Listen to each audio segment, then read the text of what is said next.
सोचिए, अगर आपका दुश्मन कोई जीता जागता इंसान ना हो बल्कि खुद समय हो। जी हाँ, आज हम एक ऐसी ही कहानी की गहराई में उतरने वाले हैं। एक ऐसे घर की कहानी जो लोगों की किस्मत नहीं बल्कि उनका वक्त ही खा जाता है।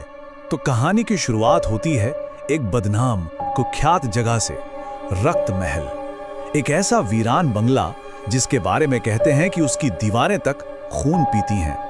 और ठीक इसी जगह पे कुछ फिल्म बनाने वाले नौजवान फैसला करते हैं कि वो इसके राज को दुनिया के सामने लाएंगे। तो चलिए मिलते हैं अपने किरदारों से। वो पहुंच चुके हैं इस विशाल खंडर हो चुकी हवेली पर, जिसे आसपास के लोग रक्त महल कहते हैं। और मजे की बात देखिए, भारी भरकम लोहे के गेट पर अंदर आना मना है का बोर्ड लगा है, लेकिन उनके इरादों पर इसका कोई असर नहीं हुआ। इस टीम को लीड कर रही है माया, जिसका बस एक ही सपना है, एक नेशनल अवार्ड जीतने वाली डॉक्यूमेंट्री बनाना। उसके साथ है उसकी छोटी बहन रेवा। रेवा थोड़ी अलग है।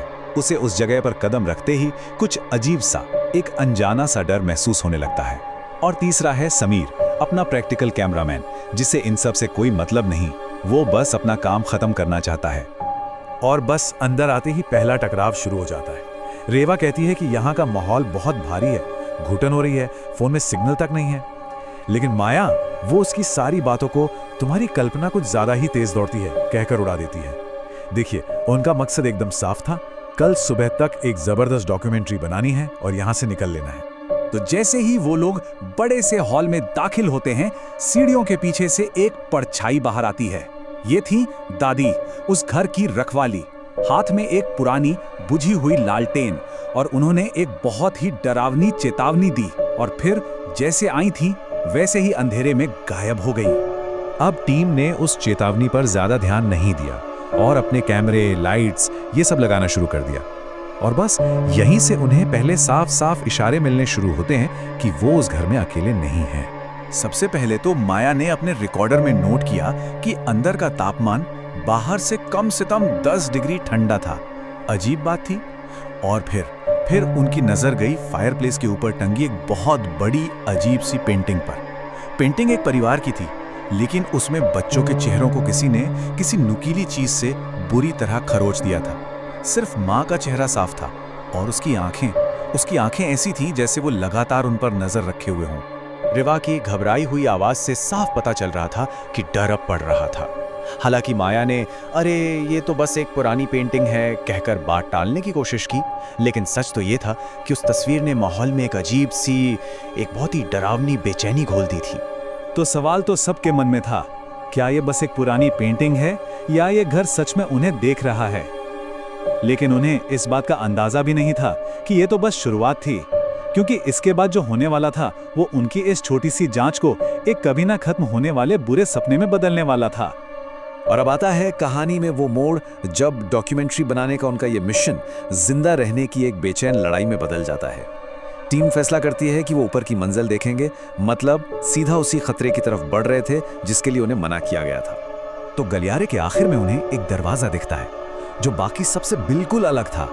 उसका रंग सूखे हुए खून जैसा लाल था। जैसे ही माया ने उसका हैंडल पकड़ने के लिए हाथ बढ़ाया, अचानक एक बर्फीली हवा का झोंका आया, इतनी ठंडी कि उनकी सांसें धुएं में बदल गईं और दरवाजे के नीचे से एक गाढ़ा काला सा लिक्विड बहने लगा। और फिर अंदर से ऐसी आवाज आई जैसे कोई पत्थर पर अपने नाखून घिस रहा हो। बस इतना काफी था। वो तीनों डर के मारे नीचे की तरफ भागे, लेकिन मेन दरवाजा जाम था। वो किचन की तरफ दौड़े, सोचा पिछला दरवाजा खुल जाएगा, पर वो भी बंद। समीर ने एक भारी सा बर्तन उठाकर खिड़की पर दे मारा, लेकिन कांच पर एक खरोश तक नहीं आई। और तब उन्हें यह भयानक एहसास हुआ कि वो इस घर में फंस चुके हैं। वो घबराकर दादी को आवाजें लगा रहे थे कि तभी अंधेरे में से एक बच्चे के हंसने की आवाज आई। एक ऐसी डरावनी हंसी जो उन्हें एक जानलेवा खेल खेलने के लिए बुला रही थी। ये आवाज दादी की नहीं थी और इस बात ने उनके डर को और भी ज्यादा बढ़ा दिया था। वापस डाइनिंग एरिया में आकर समीर ने सोचा, चलो फुटेज चेक करते हैं। उसने कैमरा प्ले किया और जो दिखा उससे सच में उनके होश उड़ गए। फुटेज में साफ दिख रहा था कि जब वो लोग गलियारे से गुजर रहे थे तो उनके ठीक पीछे एक लंबी अजीब सी परछाई चल रही थी और वो रेवा की गर्दन से बस कुछ इंच की दूरी पर थी। अब कहानी एक बिल्कुल नए मोड़ पर आ जाती है।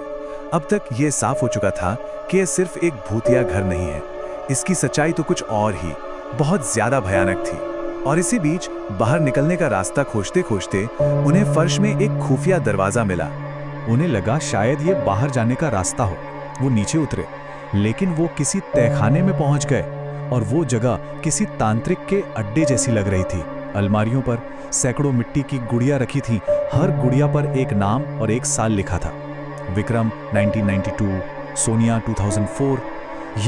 ये उन लोगों का एक खौफनाक कलेक्शन था जो पहले यहाँ आए थे। और फिर उनकी नजर उस चीज पर पड़ी जो सबसे ज्यादा डरावनी थी। कमरे के बीच में एक स्टूल रखा था और उस पर 3 नई अधूरी गुड़ियां रखी थी। उन गुड़ियों पर कपड़े के जो टुकड़े लगे थे वो माया की जैकेट, रेवा के स्कार्फ और समीर की शर्ट के थे। मतलब दादी या जो भी वो बला थी वो उनके आने की तैयारी पहले से कर रही थी। अचानक वो खुफिया दरवाजा जोर से बंद हो गया और पूरा कमरा धुएं से भर गया। जब माया की आंख खुली तो वो उसी लाल दरवाजे वाले कमरे में थी। रेवा और समीर पास में ही बेहोश पड़े थे। कमरे में एक शीशा था जिसका फ्रेम इंसानी हड्डियों से बना था, और जब माया ने उस शीशे में देखा तो उसे अपना चेहरा नहीं बल्कि दादी का चेहरा उसे घूरता हुआ दिखा। वहां से भागकर वो एक दूसरे कमरे में घुसे जहां उन्हें एक पुराना सा रजिस्टर मिला। इसमें उन सभी लोगों का रिकॉर्ड था जो कभी इस घर में आए थे, और रजिस्टर के आखिरी पन्ने पर उनके खुद के नाम लिखे थे। माया की वाणी, समीर की दृष्टि, रेवा की रूह। लेकिन सबसे खौफनाक बात ये नहीं थी। सबसे खौफनाक थी उनके नाम के आगे लिखी तारीखें जो भविष्य की थी। और तब उन्हें समझ आया ये घर भूतिया नहीं है, ये तो समय का एक जाल है। ये लोगों की जान नहीं, उनका आने वाला कल, उनका भविष्य निकल जाता है। इस भयानक सच को देखकर समीर ने उस पन्ने को पलटने के लिए जैसे ही हाथ बढ़ाया, उसके हाथ गायब हो गए। वो चिल्लाया, माया, मैं गायब हो रहा हूं। और देखते ही देखते वो हवा में घुल गया, जैसे कभी था ही नहीं। घर ने अपनी पहली कीमत वसूल कर ली थी। समीर के इस तरह जाने के बाद माया पूरी तरह टूट चुकी थी। लेकिन कहानी अभी खत्म कहां हुई थी। उस घर को अपना चक्र पूरा करना था और इसके लिए उसे एक नई रखवाली की जरूरत थी। तभी माया ने सीढ़ियों पर दादी को देखा। दादी ने बताया कि वो तो कब की मर चुकी है। ये घर तो बस एक याद है और यादें कभी नहीं मरती। और अब माया को उसकी जगह लेनी होगी, क्योंकि माया का समय अब खत्म हो चुका था। अगली सुबह माया एक कुर्सी पर बैठी थी। सूरज की पहली किरण जब उस पर पड़ी तो उसका बदलाव पूरा हो चुका था।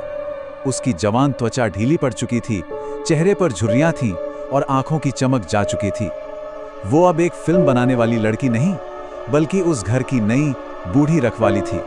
और ठीक उसी वक्त बाहर एक कार के रुकने की आवाज आई। कुछ नए जोशीले फिल्म बनाने वाले नौजवान अपने हाईटेक कैमरास के साथ आए थे एक वायरल वीडियो बनाने के लिए। माया, जो अब नई दादी बन चुकी थी, दरवाजे पर जाकर खड़ी हुई और ठीक उन्हीं शब्दों में उनका स्वागत किया, जिससे ये डरावना, कभी ना खत्म होने वाला सिलसिला हमेशा के लिए चलता रहेगा।